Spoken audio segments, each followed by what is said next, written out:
a piece that was actually written for Chalumeaux ensemble. And then some of the other pieces that are going to follow next have been arranged for this combination of instruments.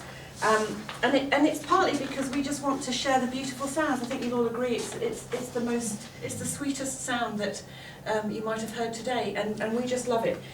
But you'll see that the instruments are of different colours. This is a raw piece of box. I'm sure you're very, very familiar with this, but this piece of box has been cut and sawn right through, sort of across its diameter. And so that there you see the natural colour and the natural texture of the wood and the beautiful outside.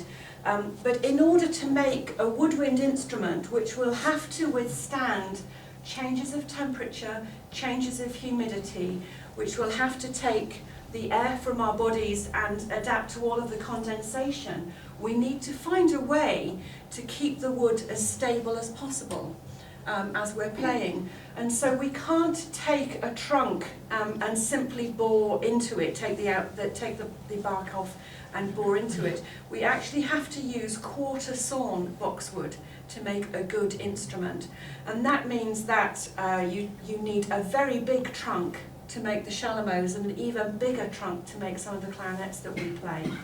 And that takes many, many years of growth. So really we're on the lookout for people like you, really helping to keep boxwood alive, to regenerate the supply and to keep all of our industries ticking along. So it has to be quarter sawn, down the middle and down the middle again, and it's the quarter piece that you can then start to use to make a woodwind instrument.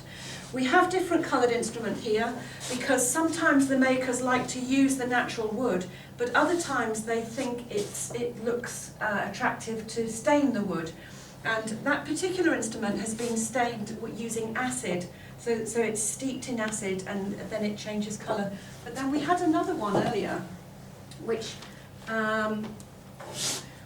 sometimes we use hair dye, or the instrument makers use hair dye, which seems a bit curious and certainly not very authentic, I'd say, for this period, but for the period we're talking about. But different ways of colouring the wood to either unify the texture of it or just to give it a different aesthetic look. Anyhow.